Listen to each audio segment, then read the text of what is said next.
Finally अब हम लोग स्टार्ट करने जा रहे हैं बोन सेल से। ठीक है, तो फर्स्ट सेल है बोन का ऑस्टियोजेनिक सेल, जिसे कि हम लोग ऑस्टियोप्रोजिनेटर सेल भी बोलते हैं। ठीक है, तो ये जो ऑस्टियोजेनिक सेल है ये अनडिफरेंशिएटेड स्टेम सेल है। ये जो ऑस्टियोजेनिक सेल है वो बोन का अनडिफरेंशिएटेड स्टेम सेल है, मतलब कि यही रिस्पॉन्सिबल होता है फर्दर और सारे सेल्स के फॉर्मेशन के लिए। ठीक है, और ये खुद मेसेनकाइमा से डिराइव्ड होता है। ठीक है, ये जो ऑस्टियोजेनिक सेल है वो मेसेनकाइमा से डिराइव्ड होता है। अब आप लोग पूछ सकते हैं ये मेसेनकाइमा क्या होता है। तो मेसेनकाइमा बोन का स्टेम सेल्स होता है, सॉरी बॉडी का स्टेम सेल होता है, जिससे कि सारा कनेक्टिव टिश्यू डिराइव होता है, जिससे बॉडी का जितना भी कनेक्टिव टिश्यू होता है वो इसी से डिराइव्ड होता है, इसी से बनता है फर्दर। ठीक है, तो अब होता क्या है इस ऑस्टियोजेनिक सेल में, ऑस्टियोजेनिक सेल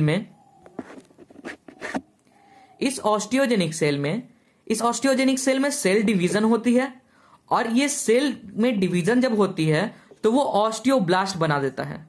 तो ऑस्टियोजेनिक सेल में सेल डिवीजन हुआ, वो बना दिया ऑस्टियोब्लास्ट। अब ये जो ऑस्टियोजेनिक सेल है वो कहां कहां प्रेजेंट होता है, कहां कहां फाउंड होता है, कहां कहां मिलता है। तो ये inner portion of mediastinum, inner portion of periosteum and इंडोऑस्टियम।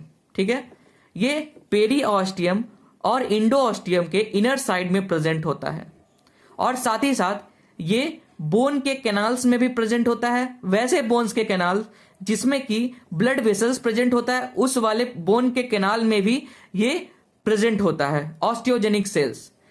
तो ये जो पेरिऑस्टियम है ये हम मान लेते हैं ये पेरिऑस्टियम है। ठीक है, ये है अपर सरफेस, ये है लोअर सरफेस, जिससे कि बोन अटैच हो रहा है जिधर बोन है। ठीक है, तो इस इसके इनर साइड में ऑस्टियोजेनिक सेल होता है। इसी तरीके से इंडोऑस्टियम का इनर साइड में होता है। अब हम आते हैं बोन के सेकेंड टाइप पे, जो कि है ऑस्टियोब्लास्ट। तो ये जो ऑस्टियोब्लास्ट है ये दो वर्ड से मिलकर बना है, ऑस्टियो और ब्लास्ट। ऑस्टियो का मतलब पता ही हमें बोन, एंड ब्लास्ट का मतलब सीक्रेट एक्स्ट्रा सेलुलर मैट्रिक्स। जो भी टिश्यू में लास्ट में ब्लास्ट लगा रहेगा तो हमें ध्यान रखना है कि वो एक्स्ट्रा सेलुलर मैट्रिक्स प्रोड्यूस करेगा, उसका मतलब ही है कि वो एक्स्ट्रा सेलुलर मैट्रिक्स प्रोड्यूस करेगा। ठीक है, तो अब हम लोग देखते हैं ये जो ऑस्टियोब्लास्ट है ये बोन बिल्डिंग सेल है, या फिर इसे बोन बिल्डिंग सेल भी कहते हैं हम लोग। ठीक है, ये क्या करता है, कोलेजन फाइबर साथ ही साथ ऑर्गेनिक कंपोनेंट्स को सिंथेसाइज करता है और उसको सिक्रेट करता है। कहां पे, एक्स्ट्रासेलुलर मैट्रिक्स में। तो ये जो है कोलेजन फाइबर्स और ऑर्गेनिक कंपाउंड, ये दोनों मिलकर के एक्स्ट्रासेलुलर मैट्रिक्स बनाता है। बोन का एक्स्ट्रासेलुलर मैट्रिक्स बनाता है, कोलेजन फाइबर और ऑर्गेनिक कंपाउंड मिलकर के एक्स्ट्रासेलुलर मैट्रिक्स बनाता है बोन का। ठीक है, अब हमने बताया ऑस्टियोब्लास्ट, ऑस्टियो का मतलब बोन का सेल और ब्लास्ट का मतलब सीक्रेट एक्स्ट्रासेलुलर मैट्रिक्स। तो ये जो बोन है, मान लो ये बोन का सेल है, ये क्या करेगा, अपने चारों तरफ एक्स्ट्रासेलुलर मैट्रिक्स सीक्रेट करेगा, एक्स्ट्रासेलुलर मैट्रिक्स सीक्रेट करेगा। एक टाइम ऐसा आएगा कि ये जो ऑस्टियोब्लास्ट है ये खुद के ही एक्स्ट्रासेलुलर मैट्रिक्स में ट्रैप हो जाएगा, खुद के एक्स्ट्रा मैट्रिक्स में सराउंड हो जाएगा या फिर ट्रैप हो जाएगा।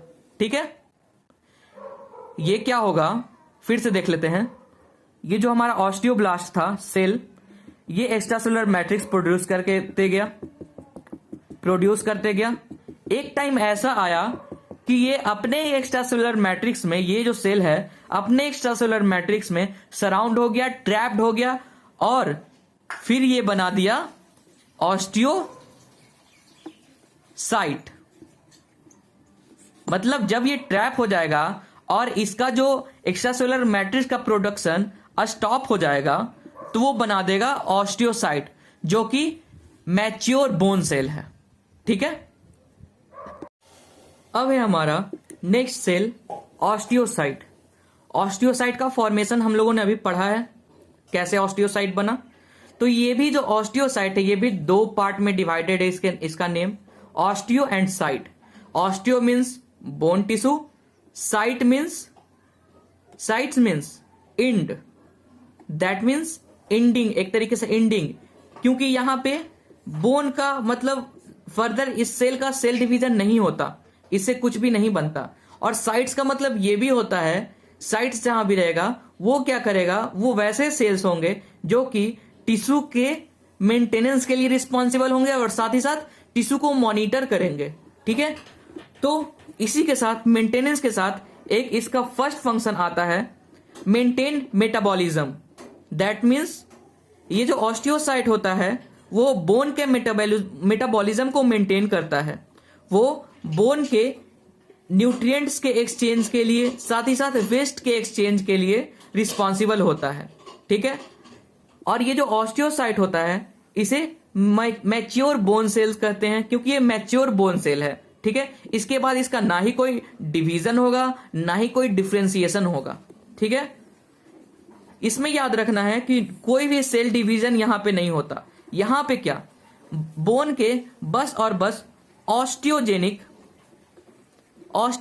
सेल में सेल डिवीजन होता है, बाकी और किसी भी बोन के सेल में सेल डिवीजन नहीं होता। ठीक है, बस और बस ऑस्टियोजेनिक में सेल डिवीजन होता है। अब हम लोग सबसे इंपॉर्टेंट बोन के सेल को पढ़ने जा रहे हैं, osteoclast. Osteo and clast. Osteo का मीन्स बोन सेल, क्लास्ट का मीन्स ब्रेक डाउन। ठीक है, तो ये बोन के एक्स्ट्रा सेलुलर मैट्रिक्स का ब्रेक डाउन करवाएगा। अब देखते हैं कैसे। ये होता क्या है, ये ह्यूज सेल होता है जो कि डिराइव्ड होता है 50 या 50 से ज्यादा मोनोसाइट से। ये मोनोसाइट क्या है, मोनोसाइट डब्ल्यूबीसी का एक टाइप है, हमें पता ही होगा डब्ल्यूबीसी का एक टाइप है मोनोसाइट।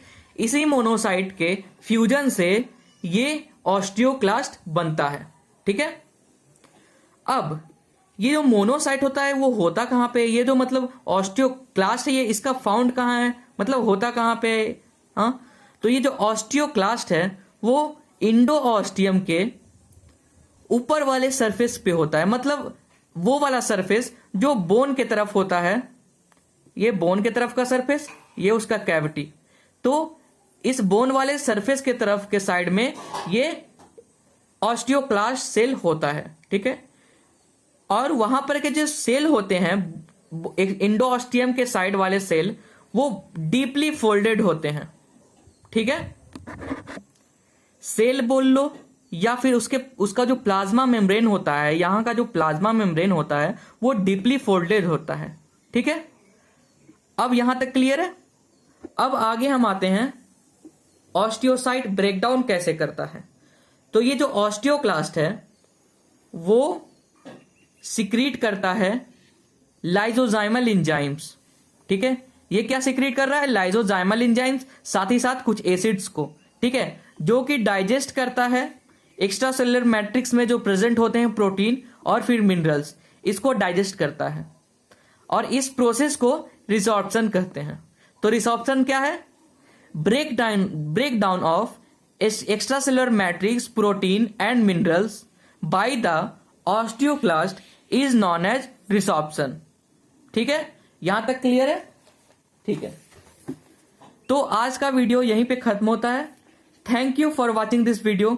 अगर आपको ये वीडियो पसंद आई हो तो इस वीडियो को लाइक करें, अगर पसंद नहीं आई हो तो अनलाइक करें, और आप अगर यहां तक आ ही गए हैं तो इस चैनल को सब्सक्राइब करें। Thank you.